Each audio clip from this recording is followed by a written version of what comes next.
Hello everyone, আসসালামু আলাইকুম। কেমন আছেন আপনারা? ইফাত কিচেনে আপনাদের সবাইকে স্বাগতম। ঈদের পর মাংস খেতে যখন আর একেবারেই ভালো লাগে না, তখন কিন্তু আমাদের রেগুলার আইটেমগুলি অনেক বেশি সুস্বাদু লাগে। তার জন্য আজকে আমি চিংড়ি দিয়ে সজনে ডাঁটা রান্না করেছিলাম। সে রেসিপিটাই আজকে আপনাদের সাথে শেয়ার করব বলে চলে এলাম। 300 গ্রাম সজনে ডাঁটা নিয়েছি, মিডিয়াম সাইজের একটা আলু, মিডিয়াম সাইজের একটা টমেটো, 7-8টা মিডিয়াম সাইজের চিংড়ি মাছ, 6টা আস্ত কাঁচামরিচ, 3টা মিডিয়াম সাইজের পেঁয়াজ কেটে ধুয়ে পরিষ্কার করে রান্নার জন্য রেডি করে নিয়েছি। চুলায় একটা প্যান বসিয়ে 1/4 কাপ রান্নার রেগুলার তেল দিয়েছি। তেলটা গরম হয়ে আসলে আধা চা চামচ কালো জিরে আর চিড়ে নেওয়া একটা কাঁচামরিচ দিয়ে ফোড়ন দিয়েছি। তারপরে আধা কাপ পেঁয়াজ কুচি দিয়েছি। পেঁয়াজটা এখন একটু ভেজে নেব নরম হয়ে যাওয়ার আগ পর্যন্ত। পেঁয়াজটা নরম হয়ে গেছে, এখন কিছু মশলা অ্যাড করব। 1 চা চামচ আদা রসুনের পেস্ট, আধা চা চামচ হলুদের গুঁড়া, 1 চা চামচ মরিচের গুঁড়া, আধা চা চামচ করে জিরা ধনিয়ার গুঁড়া দিয়েছি, 1.5 চা চামচ দিয়েছি লবণ। মিডিয়াম লো হিটে মশলাটা একটু ভেজে নেব।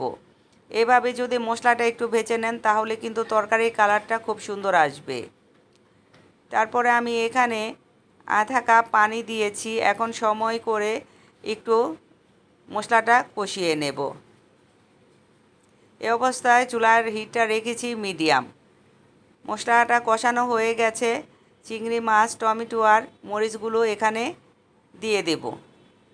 দিয়ে প্রায় 2-3 মিনিট মাছটা একটু কষিয়ে নেব। আমার রেসিপিটি যদি আপনাদের ভালো লাগে প্লিজ আমার চ্যানেলটাকে সাবস্ক্রাইব করবেন, লাইক কমেন্ট শেয়ার করে আমার পাশে থাকবেন। আপনাদের একটা লাইক কমেন্ট শেয়ার আমার কাজের মোটিভেশন বাড়ায়। মাছটা কষানো হয়ে গেলে সজনে ডাঁটা আর আলুগুলো দিয়ে দেব। তারপরে খুব সুন্দরভাবে সজনে ডাঁটা আর আলুগুলো কষিয়ে নেব। এভাবে যদি সজনে ডাঁটা আলুগুলো একটু কষিয়ে নেন তাহলে কিন্তু তরকারিটা খেতে অনেক বেশি সুস্বাদু হয়। এই সজনে ডাঁটা আমাদের শরীরের জন্য কিন্তু খুবই উপকারী একটা সবজি। এই সবজিটা প্রায় সবারই খাওয়া উচিত। কষানো হয়ে যাওয়ার পরে আমি এখানে প্রায় 2.5 কাপ পানি অ্যাড করেছি। আপনারা যে যেমন ঝোল খেতে পছন্দ করেন সেই অনুপাতে পানিটা অ্যাড করবেন। নেড়েচেড়ে ঢাকনা দিয়ে প্রায় 15 মিনিট মিডিয়াম হিটে রান্না করে নেব। 15 মিনিট হয়ে গেছে, ঢাকনা তুলে নিয়েছি। এখন উল্টে পাল্টে একটু নেড়েচেড়ে নিচ্ছি। সজনে ডাঁটা কিন্তু খুবই অল্প সময়ে সিদ্ধ হয়ে যায়। এখন আর ঢেকে দেব না। কিছুক্ষণ জাল করে নেওয়ার পরে ফ্রেশ দেখে কিছুটা ধনিয়া পাতা উপর থেকে ছড়িয়ে দেব।